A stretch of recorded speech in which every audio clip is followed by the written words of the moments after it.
తెలంగాణ రాష్ట్ర ఆర్థిక పరిస్థితిపై చర్చలో భాగంగా గత ప్రభుత్వం చేసిన అప్పుల గురించి సభకు వెల్లడించారు డిప్యూటీ సీఎం భట్టి విక్రమార్క. అప్పులపై మాజీ మంత్రి అనేక ఆరోపణలు చేశారని, ఆర్బీఐ రిపోర్టును చూపిస్తూ సభను పక్కదారి పట్టిస్తున్నారని మండిపడ్డారు.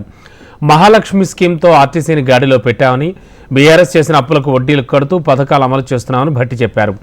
ఈ సందర్భంగా తెలంగాణలో కాంగ్రెస్ పార్టీ అధికారంలోకి వచ్చినప్పటి నుంచి ఇప్పటి వరకు ఏ సంక్షేమ పథకాలపై ఎంతెంత ఖర్చు చేశారో వివరించారు భట్టి విక్రమార్క.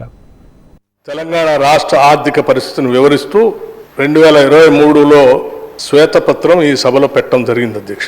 ఆ పత్రంలో చాలా స్పష్టంగా ఏ విషయాన్ని కూడా దాయకుండా సాధ్యమైనంత మేరకు మాకు ఉన్నటువంటి సమాచారం మేరకు పూర్తి స్థాయిలో రాష్ట్ర రుణ భారాన్ని 6,71,757 కోట్లుగా నిర్ధారించి స్పష్టంగా ఈ సభ ఉంచాం అధ్యక్ష. దాంట్లో రాష్ట్ర ప్రభుత్వం నేరుగా చేసినటువంటి మార్కెట్ రుణాలకు సంబంధించి 3,89,673 కోట్లకు సంబంధించి వివరించాము అధ్యక్ష. అట్లాగే ఎస్పీవీస్ కార్పొరేషన్లకు గ్యారంటీ ఇచ్చి ప్రభుత్వం చెల్లించే రుణాలకు సంబంధించిన సమాచారం కూడా 1,27,208 కోట్లుగా ఆ శ్వేతపత్రంలో పొందుపరిచాము అధ్యక్ష. ప్రభుత్వ గ్యారంటీతో కార్పొరేషన్ తీసుకున్న రుణాలు కార్పొరేషన్లే చెల్లించేవి అనేటువంటి అంశాన్ని కూడా స్పష్టంగా దాంట్లో పొందుపరిచి 95,462 కోట్లుగా వాటిని కూడా చూపించడం జరిగింది అధ్యక్ష. అట్లాగే గ్యారంటీ లేకుండా వివిధ కార్పొరేషన్లు తీసుకున్న రుణాలు 59,414 కోట్లుగా, మొత్తంగా 6,71,757 కోట్లుగా ఆ శ్వేతపత్రంలో స్పష్టంగా చూపించడం జరిగింది అధ్యక్ష. మేము ఏ దాంట్లో ఎంత తీసుకున్నది అనేది చాలా స్పష్టంగా మీ దృష్టికి, సభ దృష్టికి తీసుకొని రాదలుచుకున్నాం.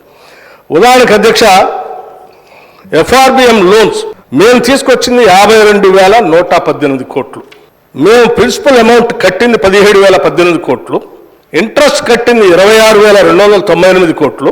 అంటే దాదాపు 24,000 కోట్ల పైబడి మేము చేసేటువంటి అభివృద్ధి కార్యక్రమాలు, మిగతా కార్యక్రమాలు, ఉద్యోగస్తులకి మొదటి నెల ఇచ్చే జీతాలతో పాటు, స్కీమ్స్తో పాటు ఇవన్నీ కాకుండా మీరు చేసినటువంటి అప్పులకు సంబంధించిన దాన్ని భారం మోస్తూ ఆ అప్పులు భారాన్ని మేము తీర్చింది 24,000 కోట్ల పైబడి అధ్యక్ష.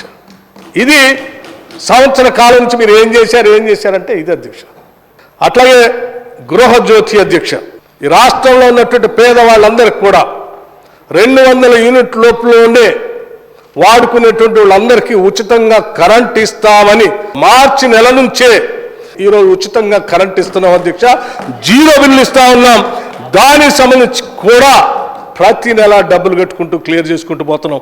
పెండింగ్ పెట్టలేదు అధ్యక్ష. మేము అప్పు పెట్టలే వాళ్ళకి, డిస్కమ్లకి.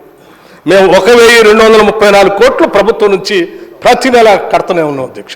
హరీష్ రావు గారు ఇచ్చినటువంటి సంఖ్యకి ఇప్పుడున్నటువంటి సమస్య అంతా కూడా మేము చూపించిన లెక్క తప్పు, నేను చూపించిన లెక్కే కరెక్ట్ అని వారు చెప్తా ఉన్నారు. దాని బేస్ ఏంటంటే ఆర్బీఐ రిపోర్ట్ అని చెప్తా ఉన్నారు. ఆర్బీఐ రిపోర్ట్ కూడా నేను చదివి వినిపించాను అధ్యక్ష. ఈ చదివి వినిపించిన దాంట్లో హరీష్ రావు గారు ప్రజెంట్ చేసినటువంటి బడ్జెట్లో కేవలం గ్యారంటీస్ 38,806 కోట్ల రూపాయలు మాత్రమే ఉంది.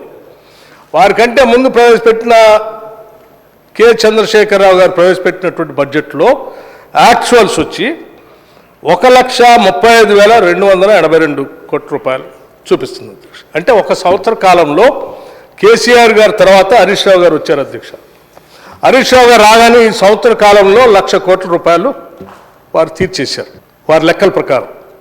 అందుకోసం 1,00,000 మైనస్ అయిపోయి 38,000 కోట్లు మాత్రమే పుస్తకాల్లో చూపిస్తాం. సరే, నేను కూడా నిజమే అనుకుని నమ్మాను అధ్యక్ష. హరీష్ రావు గారు 1,00,000 కోట్ల రూపాయలు ఏమైనా తీర్చేశారేమో అని చూస్తే లెక్కలు చూస్తే మరి ఏ బ్యాంకుని అడిగినా, ఏ కార్పొరేషన్ అడిగినా ఆహా డబ్బులు అట్లాగే ఉన్నాయి, అప్పులు అట్లాగే ఉన్నాయి.